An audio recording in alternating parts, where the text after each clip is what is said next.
আজকের আলোচনার বিষয়বস্তু মুসলিম উম্মার সংকট এবং সমাধানের পথ। এটা খুব ভালো যে আপনাদের মধ্যে যারা আজকে উপস্থিত হয়েছেন তাদের বেশিরভাগই তরুণ, এবং এই বার্তাগুলো তরুণদের জন্যই বেশি প্রযোজ্য। তার মানে এই নয় যে বয়স্ক মুরব্বীদের জন্য এই বক্তব্য নয়, ব্যাপারটা এমন নয়। তরুণ প্রজন্মের জন্য এটা খাস, কারণ আমরা আশা করছি এবং স্বপ্ন দেখছি ইনশাআল্লাহ তাআলা এই তরুণ প্রজন্মের হাতে অচিরেই উম্মার সংকটগুলো কেটে যাবে এবং আমরা আবারও সেই হারানো সেই সোনালী যে সময় সেগুলো ফিরে পাবো ইনশাআল্লাহ। প্রথম যে বিষয়টি আমি আলোচনা করতে চাই, প্রথমে আমাদের অবস্থা বোঝা জরুরি। আমরা কোন হালতে আছি এটা বোঝা জরুরি, এবং কোন হালতে আমরা ছিলাম এটা জানাও জরুরি। ভবিষ্যতে কি হতে পারে এটাও জানা জরুরি।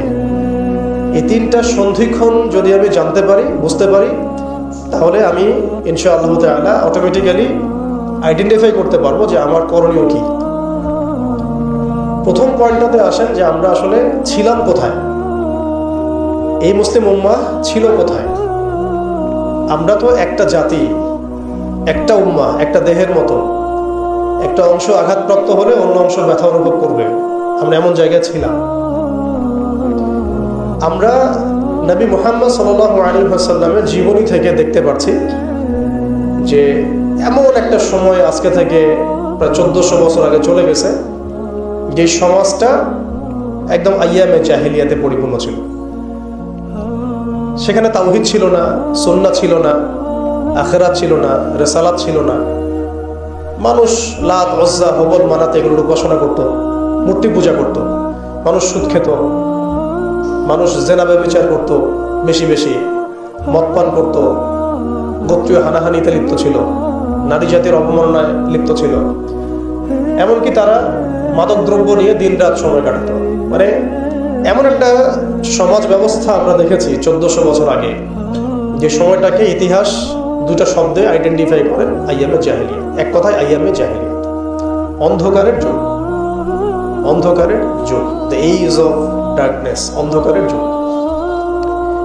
এই অন্ধকারের যুগ আল্লাহ রাব্বুল আলামিন মাত্র 23 বছরের ব্যবধানে একটা কিতাব নাজিল করে, একজন নবীকে প্রেরণ করে, একজন নবীর সুন্নাহ দিয়ে, এবং একটা জামা, সাহাবায়ে কেরামের জামা, মানে ঐক্যবদ্ধ একটা প্ল্যাটফর্ম, এটাকে দিয়ে আল্লাহ রাব্বুল আলামিন মাত্র উইদিন 23 ইয়ার্স, মানে মাত্র 23 বছরের ব্যবধানে আল্লাহ রাব্বুল আলামিন এই সমাজের চিত্রটাকেই পরিবর্তন করে দিয়েছে।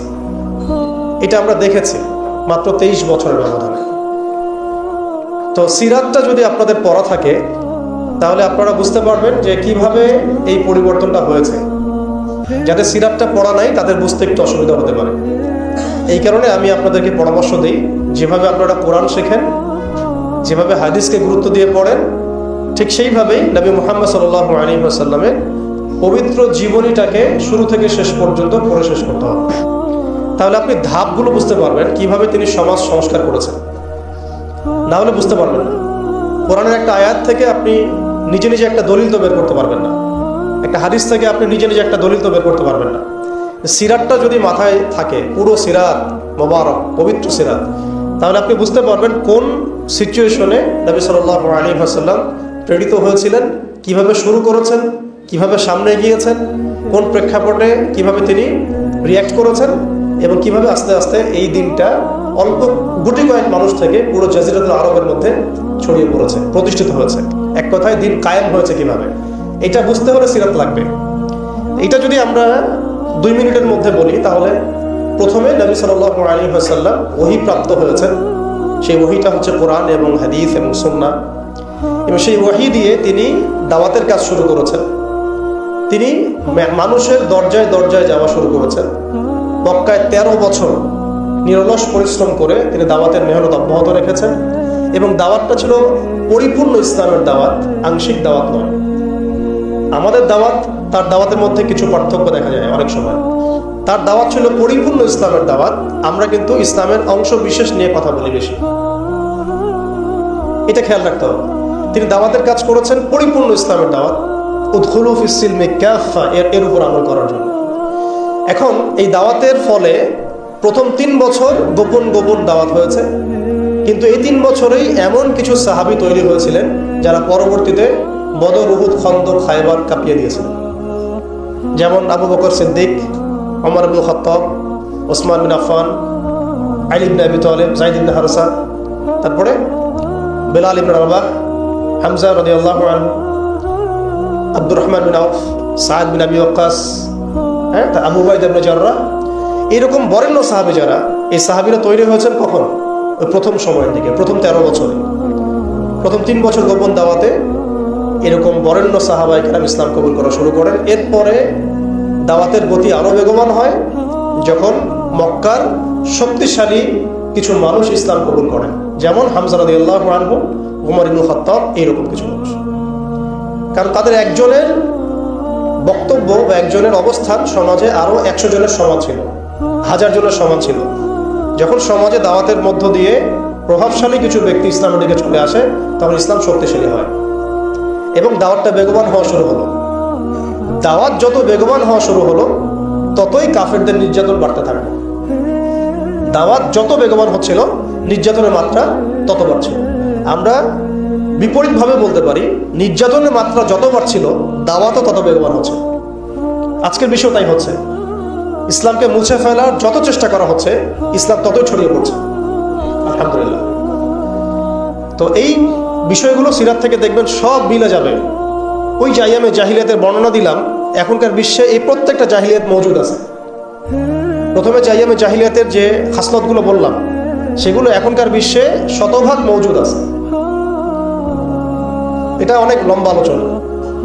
এখন তো মানুষ সরাসরি মুসলিমরা লাত, উজ্জা, হবল, মানাতের ইবাদত না করলেও অদৃশ্য কিছু শিরকি মতবাদের ইবাদত করে, যেমন গণতন্ত্র, যেমন কমিউনিজম, ধর্মনিরপেক্ষতাবাদ, তারপরে জাতীয়তাবাদ, তারপরে এথিজম, নাস্তিকতা। এগুলো কিছু পশ্চিমা মতবাদ। এগুলো দেখা যায় না, ছোঁয়া যায় না, ভার্চুয়াল, ইনভিজিবল, কিন্তু এগুলো একটা আদর্শ। যে আদর্শগুলোর মধ্যে কুফর আছে, শিরক আছে, হারাম আছে, তাগুত আছে। সরাসরি মূর্তির সামনে সেজদা না করলেও অবচেতনভাবে মুসলিমরা আজকে এই মতবাদগুলোর পূজা করতেছে। এটাও শিরকের মধ্যেই পড়ছে, আংশিক হইলেও। কোনো কোনো ক্ষেত্রে যদি আকীদা ঠিক না থাকে, তাহলে পরিপূর্ণ শিরক হবে।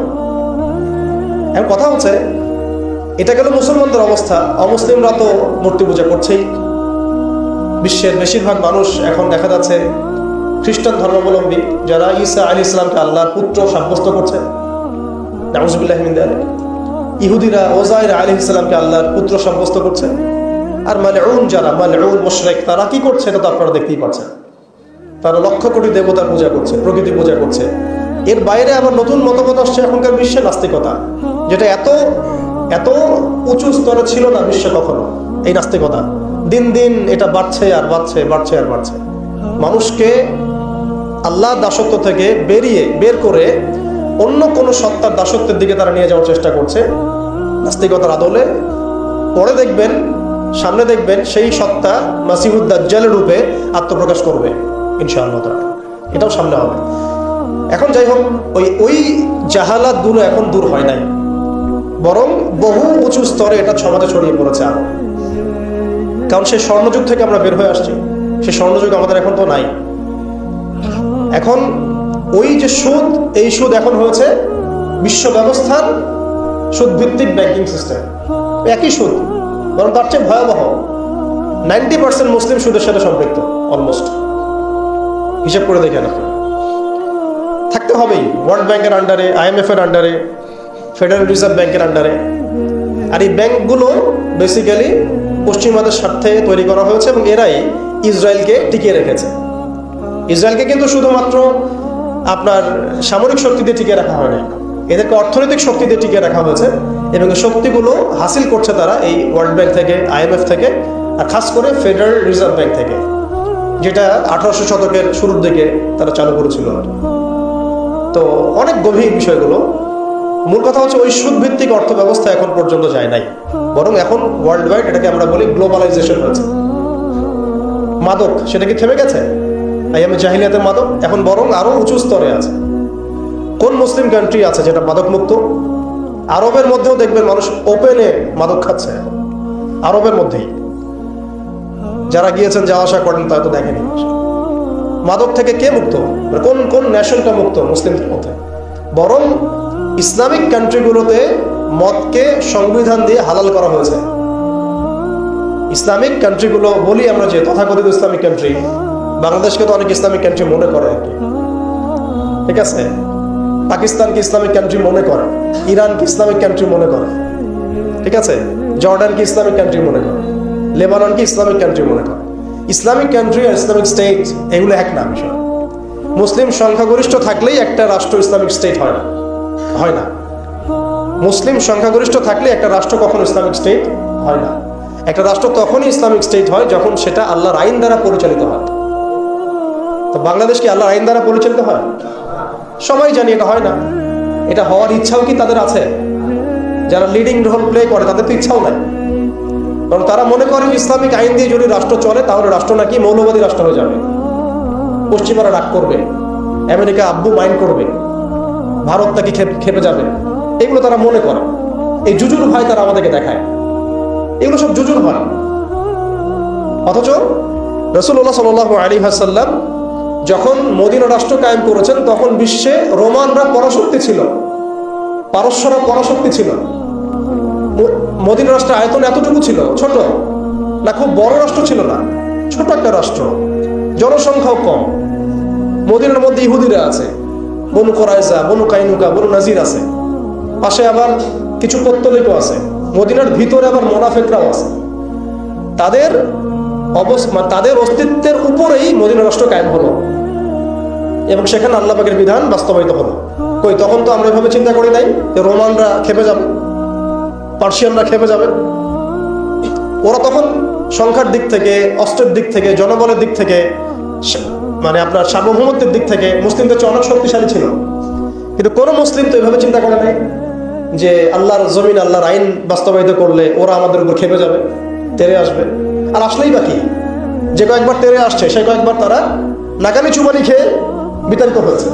আমরা সেই রোমানদেরকে ডিফিট করেছিলাম, সেই পার্সিয়ানদেরকে ডিফিট করেছি, সেই রোম সাম্রাজ্য, সিরিয়া, শাম এগুলো আমরা বিজয় করেছি, সে পারস্য আমরা বিজয় করেছি। যারা আমাদের এগেনস্টে দাঁড়ানোর চেষ্টা করেছে আল্লাহ পাক ধুলা বানিয়ে উড়িয়ে দিয়েছিলেন। কই তখন তো আমাদেরকে এত নেগেটিভ চিন্তা করতে হয় নাই, ব্যাকফুট চিন্তা করতে হয় নাই। এখন হয় কেন?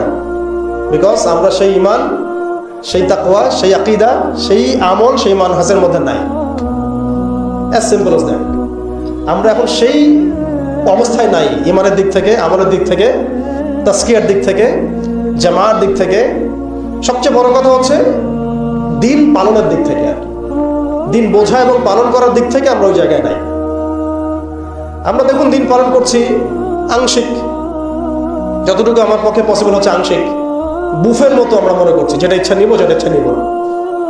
দিন তো বুফে না। উদখুলু ফিস সিলমি কাফা মানে হচ্ছে দিনে আমাকে পরিপূর্ণরূপে প্রবেশ করতে হবে। যখন যেটা আমার সামনে আসবে আমাকে সেটা করতে হবে। ফরজ হয়েছে নামাজ পড়তে হবে, যাকাত ফরজ হলে যাকাত দিতে হবে, হজ ফরজ হলে হজ করতে হবে। আমার এখানে অপশনাল কোনো থিঙ্কিং এর তো সুযোগ নাই। পর্দা ফরজ হলে পর্দা করতে হবে, ইভেন জিহাদ ফরজ হলে জিহাদও করতে হবে। যেটা ফরজ হবে সেটা করতে হবে, যেটা ওয়াজিব সেটা করতে হবে, যেটা সুন্নাহ সেটা আমল করতে হবে। এখানে তো আমার অপশন নাই যে আল্লাহ আমি পর্দাটুকু বাদ দিয়ে দাও আমার জন্য, নাউজুবিল্লাহ, আমার জন্য মদটাকে হালাল করে দাও, নাউজুবিল্লাহ, আমার জন্য জেনাকে হালাল করে দাও, নাউজুবিল্লাহ। এটা কি সম্ভব? কিন্তু আমরা এই সিস্টেমগুলোর মধ্য দিয়ে আল্লাহর হালালকে হারাম করছি, হারামকে হালাল করছি।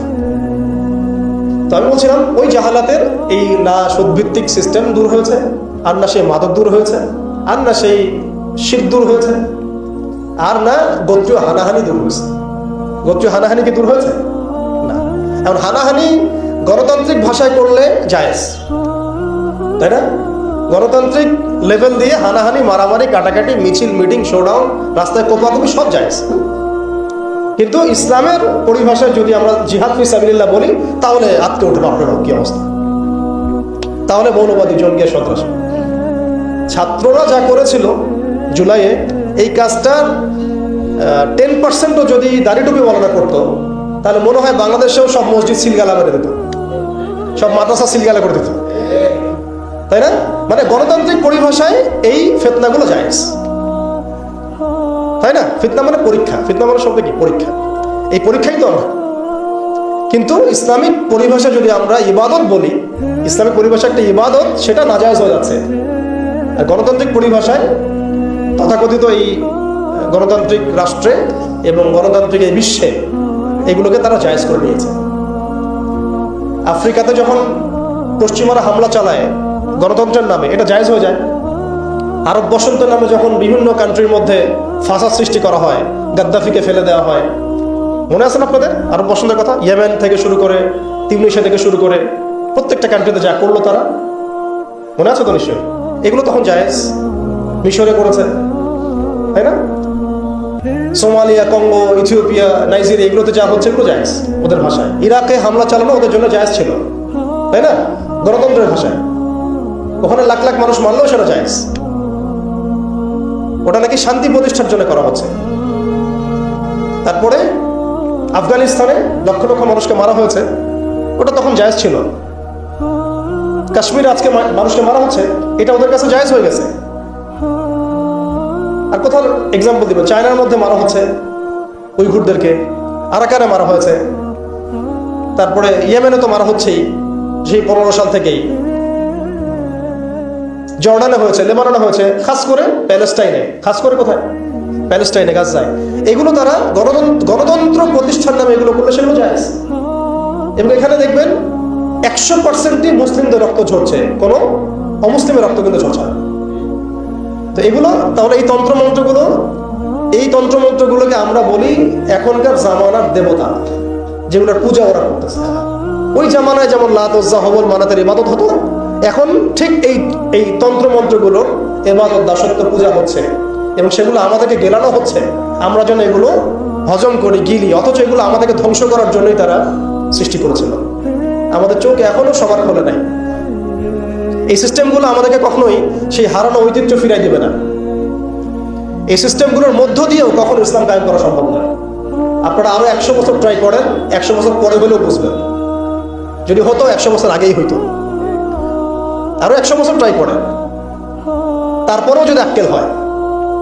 এই সিস্টেমগুলো তৈরি করা হয়েছে আমাদেরকে ওদের দাস বানানোর জন্য। আমরা যদি সংখ্যাগরিষ্ঠ আসনে সংসদেও যাই, তবু একটা বৈশ্বিক সিদ্ধান্ত নেওয়ার জন্য আমাকে জাতিসংঘের দ্বারস্থ হতে হবে। ও যদি আমাকে পারমিশন দেয় তাহলে আপনি করতে পারবেন, না দিলে করতে পারবেন না। ওয়ার্ল্ড ব্যাংক লোন দিলে খাইতে পারবেন, না হলে খাইতে পারবেন না। ফেডারেল রিজার্ভ আপনাকে লোন দিলে খাইতে পারবেন, না হলে খাইতে পারবেন না। তোমরা কারা আমাদেরকে খাওয়াবো? তোমরা কারা? তোমাদের কাছে কিসের পারমিশনের দরকার আছে আমাদের? রোমানদের কাছে কি নবী সাল্লাল্লাহু আলাইহি ওয়াসাল্লাম পারমিশন চাইছিলেন নাকি? পার্সিয়ানদের কাছে ওই যুগে তিনি পারমিশন চাইছেন নাকি? আমাদের স্টেট, আমাদের জমি, আমাদের দিন, আমাদের রাষ্ট্র, তুমি কি আমাদেরকে এগুলো বলার? তোমাদেরকে কে অথরিটি দিচ্ছে সারা বিশ্বের মরণগিরি করতে? কে তোমাকে বলছে যে আমেরিকা হচ্ছে পৃথিবীর মানে রুলিং স্টেট? এই আইডেন্টিটি তোমাকে কে দিছে? সেই বিশ্বকে শাসন করবে এই অধিকার তাকে কে দিছে? ইসরায়েল এই বিশ্বকে শাসন করবে এই অধিকার ওকে কে দিছে? কে দিছে এই অধিকার ওদেরকে? সে যেখানে ইচ্ছা তারা মুসলিমদেরকে মারবে, যেখানে ইচ্ছা আমাদের পণ্যগুলো তারা ধ্বংস করবে, আমাদের মাদেরকে ধর্ষণ করবে, বোনদেরকে রেপ করবে, আমাদের বাচ্চাদেরকে বোম মারবে, হাসপাতালে বোম মারবে। এবং এগুলো সবকিছু অপরাধ করার পরেও তাদের সামান্য ন্যূনতম সাফাইটুকু থাকবে না যে আমরা একটা অন্যায় করছি। বরং তারা উল্টা বলবে আমরা হিউম্যানিটি, গণতন্ত্র এবং শান্তি প্রতিষ্ঠার জন্য কাজগুলো করছি।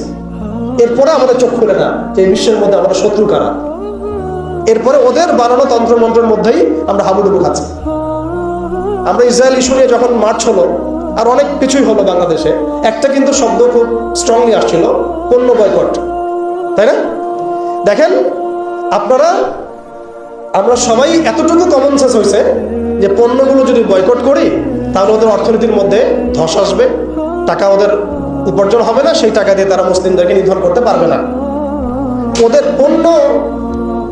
পণ্য বয়কটের ব্যাপারে আমরা যতটা সচেতন ছিলাম, ওদের আদর্শ, মতবাদ, দর্শনগুলো বয়কটের ব্যাপারে আমরা এত সচেতন না। আমি ওদের পণ্য বয়কটের কথা বলছি, এদিকে ওদের আদর্শ দিয়ে আমি দীক্ষিত হচ্ছি। এডুকেশনের মধ্যে ওর আদর্শ, ইকোনমির মধ্যে ওর আদর্শ, পলিটিক্সের আদর্শ, নির্বাচনের মধ্যে ওর আদর্শ, তারপরে আপনার এই কি বলবো সংস্কৃতির মধ্যে ওদের আদর্শ, সামাজিক রীতিনীতি, কৃষ্টি কালচার ওদের আদর্শ, ইভেন আমাদের ড্রেস আপ, গেট আপ, চলাফেরা, কথাবার্তা, ওঠা বসা, এভরিথিং তাদের আদর্শের মধ্যে। আবার এদিকে নামাজে বলছি গায়রিল মাগদুবি আলাইহিম ওয়ালাদ-দাল্লিন, এর অর্থও বুঝি না আমরা।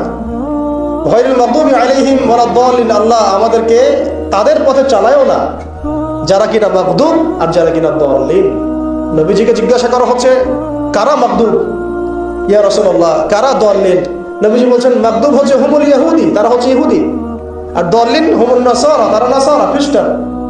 প্রত্যেক নামাজে 17 বার পড়েন, প্রতিদিন 17 বার পড়েন ফরজ নামাজে কমপক্ষে, যে আল্লাহ আমাকে ইহুদিদের পথ থেকে বাঁচাও, খ্রিস্টানদের পথ থেকে বাঁচাও, ওদের আদর্শে আমাদেরকে চালায়ও না।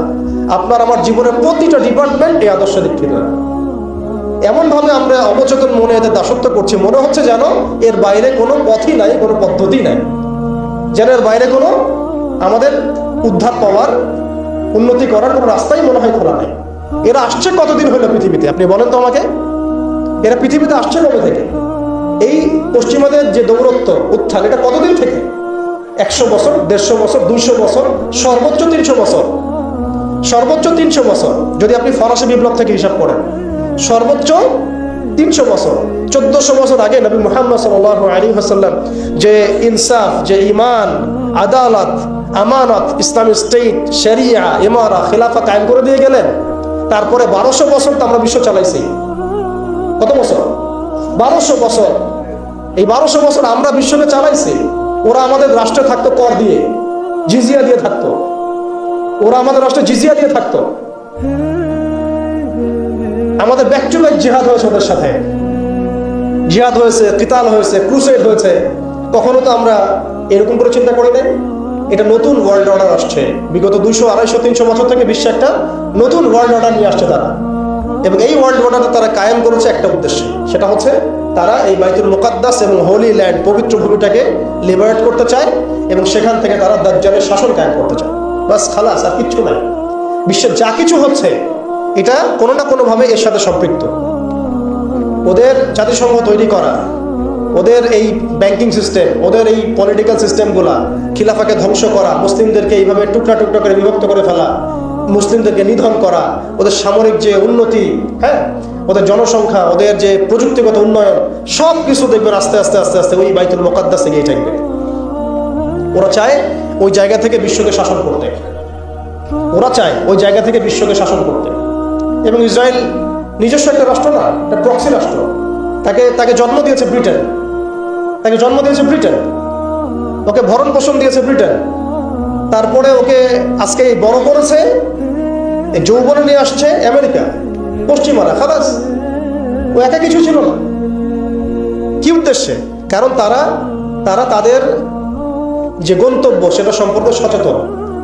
তারা তাদের ধর্মগ্রন্থে এখনো লেখা আছে যে তালমুদ নামক কিতাবে, যে শেষ জামানায় ওদের একজন মিসায়া আসবে। মিসায়া, আমরা বলি মাসিহ, তারা বলে মিসায়া। যে মিসায়া আসলে পরে তারা জেরুজালেম থেকে পুরো বিশ্বকে শাসন করবে। জেরুজালেম এক্স্যাক্টলি নাই, আসছে হোলি ল্যান্ড। তো হোলি ল্যান্ডের কেন্দ্র তো জেরুজালেমই আর কি। সেই হিসেবে বললাম, হোলি ল্যান্ডটা কি? মিশরের নীলনদ থেকে ইরাকের ইউফ্রেটিস নদী পর্যন্ত, মিশর থেকে ইরাক, এই পুরো জায়গাটা ওরা উন্মুক্ত করতে চায়। করতেছে কিনা? করতেছে কিনা? একটু একটু একটু একটু করে তারা এই মিশনের দিকে হেঁটে যাচ্ছে। এবং যারাই ওদের পথে বাধা দেবে তাদেরকে তারা ধ্বংস করে দেবে। আরবের মুনাফিকরা এমনি তাদের তাবেদার হয় নাই, কারণ ওদেরকে তারা এই ভয়ে, জুজুর ভয়ে রেখে দিয়েছে। বিশ্বাস করেন, এই FBI, CIA, বাকি যারা যারা ওদের গোয়েন্দা সংস্থারা আছে, এরা সবাই কোনো না কোনোভাবে আরবকে নিয়ন্ত্রণ করছে।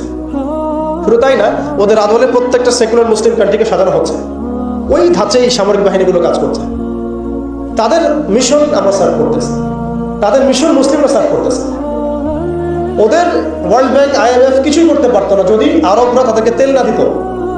শুধু তেল দিয়েছে তাই নয়, বরং তার একটা পেট্রো ডলার মনিটরিং সিস্টেম চুক্তি করেছে। পেট্রো ডলার মনিটরিং সিস্টেম, এটাকে আমরা বলি পেট্রো ডলার চুক্তি। এই চুক্তি ডলারকে বিশ্বের মানে লিডিং কারেন্সি বানাইছে। ডলারের কি মূল্য আছে যে আমাকে এত টাকা দিয়ে $1 কিনতে হবে? এটার পিছনে আছে পেট্রো ডলারের ইতিহাস। এই কারণে আজকে ডলার সারা বিশ্বকে ডমিনেট করতেছে। আপনি ডলারের বাইরে চিন্তাই করতে পারবেন। ওয়ার্ল্ডে মাত্র 3টা কান্ট্রি আছে যে 3টা কান্ট্রি ওদের এই সিস্টেমের বাইরে থাকে। আর যারা থাকে তাদেরকে যে ওরা কত রকম চাপ দিচ্ছে এটা তো আপনারা জানেন। আশ্চর্যের বিষয় হচ্ছে ওই 3টা মাত্র কান্ট্রির মধ্যে কোনো মুসলিম কান্ট্রি নাই ইরান ছাড়া। যদি ইরানকে আমরা প্রপারলি ইসলামিক কান্ট্রি বলি না, কিন্তু ওই ইরানই ওদের বাইরে আছে। কিন্তু আরবের যারা সুন্নি কান্ট্রি তারা কেউ ওখানে নাই।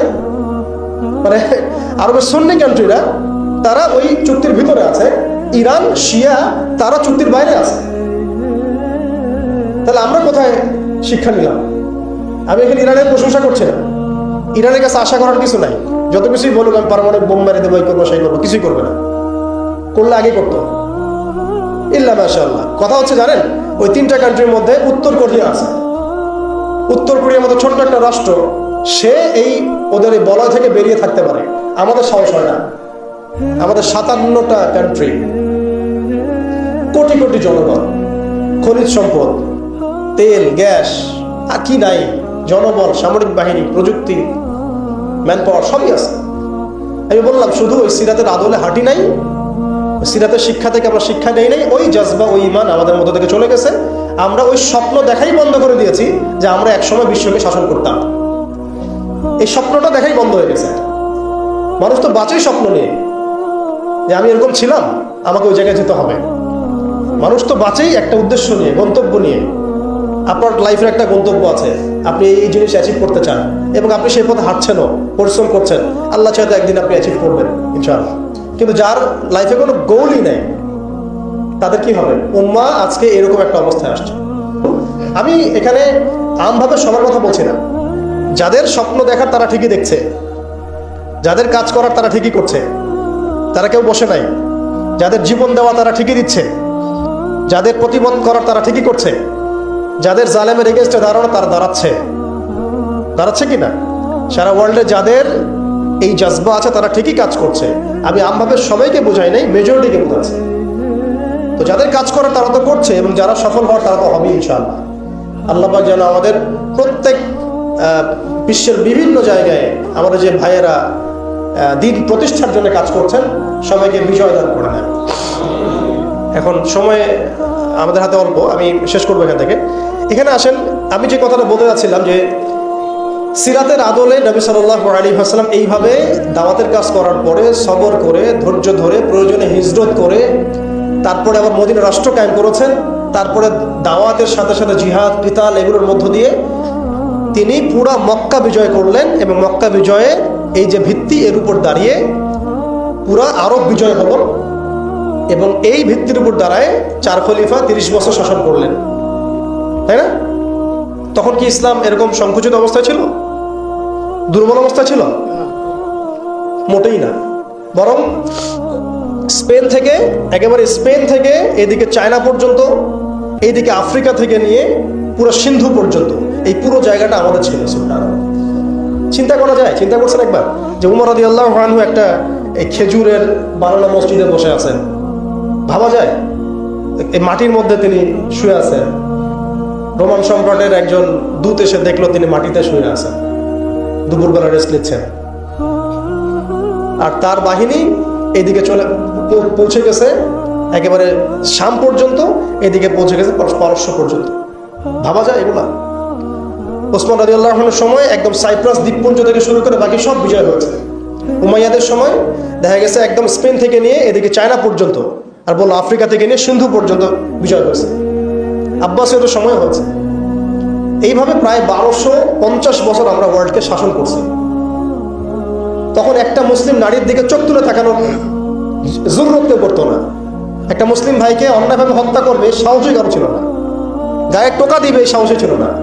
আজকে আমাদের চোখের সামনে বিগত 100 বছরে আমার তো মনে হয় মিনিমাম 10 কোটি মুসলমানকে হত্যা করা হয়েছে।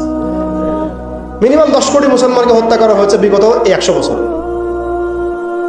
মানে একেবারে চিহ্নিত করে করে মারা হচ্ছে, ইস্যু তুলে তুলে মারা হচ্ছে। যখন কোনো ইস্যু নাই, সবাই শান্তিপূর্ণ অবস্থায় থাকতে যাচ্ছে, তখন জঙ্গি ইস্যু তৈরি করা হচ্ছে, কোন নাটক সাজানো হচ্ছে। আরে মারবি বা যুদ্ধ করবি তো ঘোষণা দিয়ে কর, লুকাচুরির কি আছে?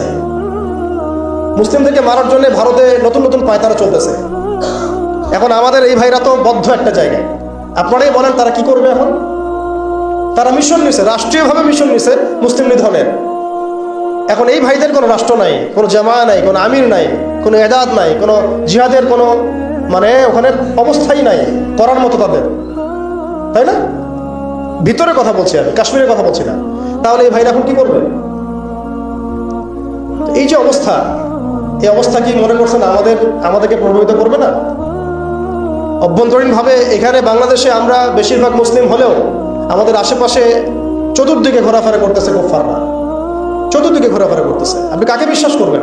চায়নাকে বিশ্বাস করবেন? ভারতকে বিশ্বাস করবেন? নেপাল ভুটানকে বিশ্বাস করবেন? না মায়ানমারকে বিশ্বাস করবেন? আপনি যাবেন কোন দিকে? আমাদের প্রস্তুতিটা কি? আমাদের প্রিপারেশন কি? রাষ্ট্র কি প্রিপারেশন নিচ্ছে? আমার কথা হচ্ছে রাষ্ট্র নাকি যুদ্ধ করে? সবাই বলেন একটা কথা না, রাষ্ট্রের অধীনে যুদ্ধ। তো রাষ্ট্র কি প্রিপারেশন নিচ্ছে? রাষ্ট্রের সেই ফিকির আছে কিনা? রাষ্ট্রের তো এই ফিকিরটুকু নাই যে রাষ্ট্রের মধ্যে ইসলামিক আইনগুলো বাস্তবায়িত হোক, এইটুকু ফিকির নাই তো আপনাদের। যারা ইলেকশন নির্বাচন গণতন্ত্র এগুলো করতেছেন, কার ফিকির আছে? আল্লাহর কসম করে বুকে হাত দিয়ে বলেন তো কার ফিকির আছে ক্ষমতায় গিয়ে আপনি আল্লাহর আইন বাস্তবায়ন করবেন? ইসলামপন্থী ভাইদের কথা বাদ দিচ্ছি, ইসলামপন্থী ভাইদের কথা বাদ দিলাম, আমি সেকুলারদের কথা বলছি, ডেমোক্রেটিকদের কথা বলছি। কারণ রাষ্ট্র চলে আসছে এইভাবেই। আর যারা ফিকির করছেন ইসলাম নিয়ে আমি যাব, ওখানে গিয়ে এটা করবো, এটা আপনি ডেমোক্রেটিক সিস্টেমে করতে পারবেন না। আপনাকে সিস্টেমটা সরাই ফেলতে হবে। গণতন্ত্র বলে কোনো শব্দই রাখা যাবে না, তারপরে শরিয়া কায়েম করতে পারবেন। শরিয়া আর গণতন্ত্র একসাথে থাকতে পারে না।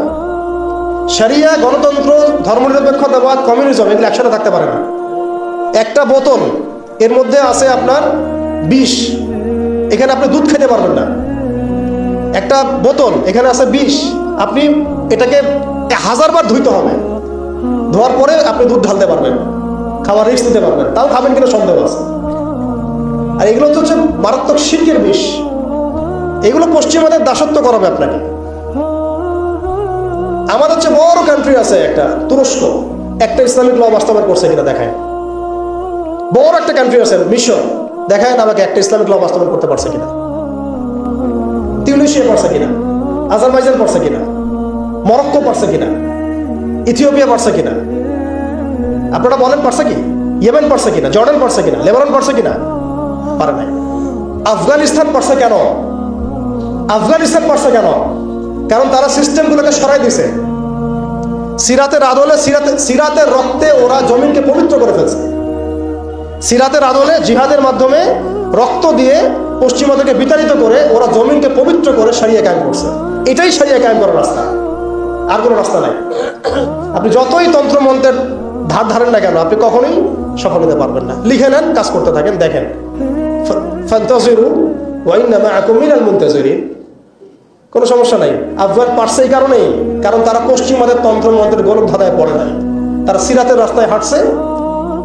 ওকে, আমাদের সাথে লড়বা, আমরাও তোমাদের সাথে লড়বো। ঠিক আছে, হয় তোমরা থাকবে, না হলে আমরা থাকবো। হয় তাওহীদ থাকবে, না হলে শিরক থাকবে। হয় শরিয়া থাকবে, না হলে তোমাদের তন্ত্রমন্ত্র থাকবে। এই লড়াই যখন হইতে এক পর্যায়ে 20 বছর সময় লাগলেও সেটা আজকে বাস্তবায়ন হয়েছে। যেটা আপনার আমার অঞ্চলে 100 বছরও হয় নাই, 50 বছরও হয় নাই। এরপরেও আল্লাহ পাক আমাদেরকে চোখের সামনে কিন্তু মিসাল দেখাই দিয়েছেন। তারপরেও আমাদের মধ্যে বোধোদয় হচ্ছে না, আমরা বুঝতে পারছি না যে কোন পথে হাঁটবো। দেশের যত সমস্যা দেখবেন, মিডিয়ায় গেলে মনে হবে দেশের সমস্ত সমস্যার হালত এবং সমাধান হচ্ছে একটা বিষয়। মিডিয়ার ভাষায় মিডিয়ায় ঢোকেন, দেখেন কি হচ্ছে। অনেক প্রবলেম দেশের মধ্যে, সংস্কার, এইটা সেটা অনেক কিছু হচ্ছে। ভাবখানা এমন যে সব কিছু থেকে উদ্ধার করবে আমাকে একটা শব্দ, তার নাম নির্বাচন। তার নাম মানে নির্বাচন হলেই সব সমাধান হয়ে যাবে। এটা আমাদের আকীদা, আমাদের চিন্তা এরকম ভাই। একটা মুদির দোকানদারকে জিজ্ঞাসা করেন, সেও এই কথাই বলবে। আবার বুদ্ধিজীবীকে জিজ্ঞাসা করেন, সেও এই কথাই বলতেছে। টকশোতে বসে সেও এই কথা বলতেছে। এমপিকে বলেন, সেও এই কথা বলতেছে। মানে পুরো অবচেতন দাসত্ব, অবচেতন ইবাদত। দেখেন আমাদের অবচেতন মনে আমরা ইবাদত করে ফেলছি গণতন্ত্রের, পশ্চিমাদের, ওদের তন্ত্রমন্ত্রগুলো। ইলেকশন দিলে সব সমাধান হয়ে যাবে?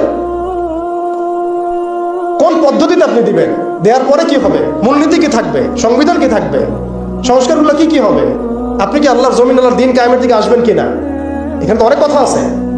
এগুলোকে সলিউশন না করে XYZ যেই আসুক, আপনি আমাকে বসায় দিন, আমি কিছুই করতে পারবো না। সিম্পল, আমাকে বসায় দেন, আমি কিছুই করতে পারবো না। আপনি সবচেয়ে পরহেজগার মানুষটাকে বসায় দেন, সেও কিছু করতে পারবে না, কারণ সিস্টেমটাই তাকে করতে দিবে না। এই জিনিসগুলো আমাদের বোঝা উচিত। উম্মার সংকটগুলো এইভাবে আমাদের আইডেন্টিফাই করতে হবে। ঠিক, অনেক লম্বা হয়ে যাচ্ছে, হয়তো আমি শেষ করে দিই এখন। শেষ করি ভাই, অনেক লম্বা করা যাবে না, নামাজের ব্যাপার আছে। এখানে আমাদের ওই হারানো ঐতিহ্যটাকে আমরা বুঝতে পারলাম, আমরা কোথায় ছিলাম, কোথায় ছিলাম আমরা, এটা কি বুঝতে পারছেন? এখন দেখেন আমরা আসি কোথায়। এখন আসি কোথায়? এক বাক্যে, আমাদের সারা ওয়ার্ল্ডে কোনো খিলাফা স্টেট নাই, এক নাম্বার কথা। দুই নাম্বার, নাই তো নাই, জেরুজালেম আমাদের হাতে ছিল, ওইটাও আমাদের কাছ থেকে কেড়ে নেওয়া হয়েছে। তারপরে আমাদেরকে এরকম 57টা পিস পিস রাষ্ট্রে ভাগ করা হয়েছে, ওই খেলাফা রাষ্ট্রকে বাদ দিয়ে। এবং প্রত্যেকটা রাষ্ট্রের মধ্যে মোনাফেক শাসক বসায় দেওয়া হয়েছে। একদম খোলামেলা বলে দিল, প্রত্যেকটা রাষ্ট্রের মধ্যে ম্যাক্সিমাম মোনাফেক শাসক বসায় দেওয়া হয়েছে, যারা নিজেরাই পশ্চিমাদের হয়ে সার্ভ করবে এবং আল্লাহর জমিনে তাগুত কায়েম করবে, আল্লাহর জমিনে তাগুত কায়েম করবে। এবং করেছে তারা। তাগুত কি তারা তো বুঝে না, তাগুত মানে শয়তান। যেখানে আল্লাহর বিধান চলে না, ওখানে শয়তানের বিধান চলে, সিম্পল। এটা 1000 জন বুদ্ধিজীবী মিলেও যদি একটা সংবিধান লিখে আর সেখানে আল্লাহ বিরোধী আইন থাকে, সেটা তাগুত। সেটার নাম কি? তাগুত। এই তাগুত মানে শয়তান। কেউ যদি ওর প্রতি ইমানদার হয়ে মারা যায়, জাহান্নামে যাবে। কেউ যদি ওর প্রতি ইমানদার হয়ে মারা যায়, সরাসরি জাহান্নামে যাবে ইনশাআল্লাহ, কারণ সে তাগুতের দাসত্ব করছে। আর আমাদেরকে বলাই হয়েছিল, ওয়ামা ইয়াকফুর বিত্তাগুত ওয়া ইউমিন বিল্লাহ ফাকাদ ইসতামসাকা বিল উরওয়াতিল ওয়ুসকা লা ইনফিসামা লাহা ওয়াল্লাহু সামিউন আলিম। সূরা বাকারায় 256 নম্বর আয়াত পড়ে দেখুন, ভাষায় গিয়ে আয়াতুল কুরসির পড়ে আছে। তাগুতকে কুফরি না করা পর্যন্ত কেউ মুমিন হইতে পারবে না। তাগুতের সাথে কুফরি না করা পর্যন্ত কেউ মুমিন হইতে পারবে না, এটাই বাস্তব। এখন এইভাবে আমাদেরকে ভাগ করা হয়, মোনাফিক শাসক বসায় দেওয়া হয়। শুধু তাই না, প্রত্যেকটা কান্ট্রির মধ্যে ওই 4 দেবতা 5 দেবতা ঢুকাই দেওয়া হয়েছে, ওই যে বললাম আগে। তারপরে একটা একটা ডিপার্টমেন্ট ধরে ধরে তারা ধ্বংস করছে, একটা একটা ডিপার্টমেন্ট ধরে ধরে। রাজনীতি ধ্বংস করছে, ইসলামিক রাজনীতি সরাই দিয়েছে। অর্থনীতি ধ্বংস করছে, সুদ ঢুকাই দিয়েছে। তার মধ্যে ঘুষ আছে, ইনফ্লেশন আছে, দুর্নীতি আছে, এগুলো তো আছেই। তারপরে সমাজের যে আমাদের ব্যাপারগুলো, সমাজের নীতি নৈতিকতার বিষয়গুলো দেখেন একেবারেই উঠাই দিচ্ছে, দিন দিন উঠাই দিচ্ছে। এখন নাকি আপনি স্ত্রীর সাথে সহবাস করলে ধর্ষণ হবে। সুবহানাল্লাহ, কি অবস্থা! আর এদিকে আপনি পতিতালয়ে গেলে ওটা হচ্ছে শ্রমিকের কাছে গেছেন আপনি। কি বুঝাচ্ছে আমাদেরকে তাহলে? এটাই তো নাকি? তার তসলিমা নাসরিনকে আমরা এখান থেকে বিতাড়িত করছিলাম কেন? তসলিমা নাসরিনকে আমরা বিতাড়িত করছিলাম কেন? ঘুরে ফিরে তো সেটাই আসতেছে। আবার শুধু তাই না, এখন আবার লিঙ্গ চেক করতে হয়, সে কি নারী না পুরুষ না অন্যান্য। অন্যান্য মানে কি জানেন? অন্যান্য মানে কি ট্রান্স কিনা, ট্রান্সজেন্ডার চালু করে দেওয়া হলো। আরে ভাই, হজের নিবন্ধন করতে গেলেও দেখা যাচ্ছে অন্যান্য আসতেছে। কি বুঝাচ্ছে না আমাদেরকে তাহলে? মানে ট্রান্সজেন্ডারটাকে আপনারা ভিতরে ভিতরে এটাকে প্রমোট করে ফেললেন, লিগালাইজ করে ফেললেন। আবার সমকামিতা তো আছেই, জেনা ব্যভিচার এগুলো তো ছড়াচ্ছেই, ফ্রি মিক্সিং দিয়ে দিয়েছে, ছেলেমেয়ের অবাধ মেলামেশা। মানে সমাজের একটা যে স্থিতিশীলতা থাকে মুসলিমদের, এটাকে ধ্বংস করছে না। এটা কি পশ্চিমারা এসে করছে? এখানে ওদের অনুগত দাসদেরকে দিয়ে করাচ্ছে। সমাজকে ধ্বংস করছে, অর্থনীতি ধ্বংস করছে, রাজনীতি ধ্বংস করছে, মিডিয়াগুলো ওদের হাতে নিয়ে নিয়েছে। মিডিয়া হাতে নেওয়া মানে হচ্ছে মানে দিনকে ওরা রাত বানাই দেবে, রাতকে দিন বানাই দেবে। আর আপনারা তাদেরকে এত বিশ্বাসও করেন, অনেকে একটু ইসলামিক নিউজ করলে আপনারা বিশ্বাসও করেন। আসার সময় যে আমরা মাওয়াদি আসলাম, ওখানে দেখবেন একটা পোস্টার আছে বড় করে, সেটাতে লেখা আছে যে ওই যে আবু সাইদের ছবি দেওয়া আছে কি নতুন বাংলাদেশে স্বাগতম না এরকম কিছু একটা, নিচে লেখা আছে প্রথম আলো। দেখেন এদের চরিত্র দেখেন। এরা বিগত প্রায় শুরু থেকে এরা আজ পর্যন্ত এই তাগুতের সার্ভ করছে, ভারতের দালালি করছে, ফ্যাসিস্টের দোষক ছিল। এরা আমাদেরকে জঙ্গি বানাইছে, এরা বহু মানুষকে কারাগারে পাঠাইছে, এরা বহু মানুষের গুমের জন্য দায়ী, খুনের জন্য দায়ী, হত্যার জন্য দায়ী, ফাঁসির জন্য দায়ী। এরা আবার পাল্টি মারল পরিবর্তিত বাংলাদেশ। দেখছেন? এই হচ্ছে মিডিয়ার অবস্থা। প্রত্যেকটা মিডিয়া ওরা হাতে নিয়ে নিয়েছে। এবং এর সাথে প্রযুক্তিগত উন্নয়ন। আমি তো বলছিলাম যে মানে আমাদেরকে এইভাবে মনিটর করা হতো যে আমাদের ফোনে যদি আপনি একটা কল দেন, মেসেজ করেন, তাহলে আপনি ট্রেস হয়ে যাবেন। এইভাবে মনিটর করা যায়। আপনি গোপনে আপনি গোপনে আপনার স্ত্রীকে কি বলছেন সেটা তারা শুনতেছে আরিফেতে। আপনি আমি জানি না, আপনি আপনার ওয়াইফকে ফোনে গোপনে কি বলতেছেন, কিছু আলাপ হতে পারে না, অ্যাডাল্ট হতে পারে কিনা, ওইটা তারা রেকর্ড করতেছে। সুবহানাল্লাহ। এমন এখন টেকনোলজি এই জায়গায়, AI, এখানে বসে একটা ক্লিক করবে, আপনাকে যদি ওইখানে শুট করতে চাই শুট করা যাবে, ড্রোন এসে আপনার কপালে গুলি মেরে দিয়ে চলে যাবে দূর থেকে।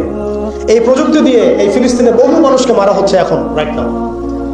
তো আমি বলতে চাচ্ছিলাম আমরা কোন জায়গায় আসছি, এই জায়গায় এখনকার হালত, আজকে এই জায়গায় তারা আমাদেরকে নিয়ে আসছে। আর এখন প্রশ্ন হচ্ছে যে এই ওদের যে মানে অগ্রগতি, আমাদের যে অধঃপতন, এই জিনিসটার জন্য কি শুধু তারাই দায়ী না আমরাও দায়ী আছি? শুধু কি তারাই দায়ী না আমরা দায়ী আছি? আমরা আমাদের আগে দোষগুলো খুঁজে বের করব, আমরা নিজেরা আমাদের আগে ল্যাকিংসগুলোকে খুঁজে বের করব। আপনি দেখবেন, খুঁজতে থাকেন, প্রথম ল্যাকিংস পাবেন আপনি আমি, বেশিরভাগ মানুষই জীবনের মৌলিক উদ্দেশ্য থেকে সরে গেছে। আমরা দুনিয়াদার হয়ে গেছি ভাই। আমরা এই দুনিয়াতে এইভাবে থাকার জন্য আসি নাই। আল্লাহ পাক আমাদেরকে পাঠাইছেন এই দুনিয়াতে দুইটা কাজ দিয়ে। একটা হচ্ছে আল্লাহর ইবাদত করতে হবে এবং তার জমিনে দিন কায়েম করতে হবে। এখানে আমি অন্য কোনো উদ্দেশ্যে আসি নাই, আমরা মুসাফির এখানে সবাই। আল্লাহ পাক বলেছেন, ওয়া মা খালাকতুল জিন্না ওয়াল ইনসা ইল্লা লিয়াবুদুন, আর ইন তানসুরুল্লাহ ইয়ানসুরকুম ওয়া ইউসাব্বিত আকদামাকুম ওয়ালা তামুতুন্না ইল্লা ওয়া আনতুম মুসলিমুন। কতগুলো আয়াত আছে। ইন্নাল্লাহা লা ইউগাইয়িরু মা বিকওমিন হাত্তা ইউগাইয়িরু মা বিআনফুসিহিম। আয়াতের পর আয়াত বলা যাবে। আমাদেরকে এই দুনিয়াতে পাঠানো হয়েছে দুইটা কাজ, আমাদেরকে আল্লাহর ইবাদত করতে হবে এবং আল্লাহর জমিনে তার দিন কায়েম করতে হবে। এটা আমাদের কাজ, বাকি সবকিছু গৌণ, এগুলো মুখ্য কাজ, মেইন।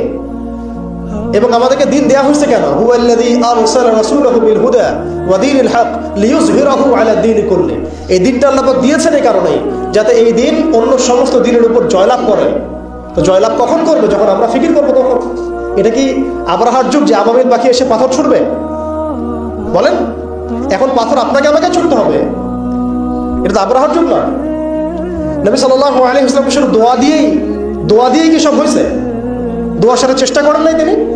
এমনকি বদর যুদ্ধের দিনও তিনি কূপ দখল করলেন, ভালো জায়গাটাতে শিবির গাড়লেন, সৈন্য বিন্যাস করলেন, সবকিছু যখন ঠিকঠাক মতো হয়ে গেল, তারপরে বৃষ্টি আসলো আল্লাহর পক্ষ থেকে, তিনি দোয়া করা শুরু করলেন।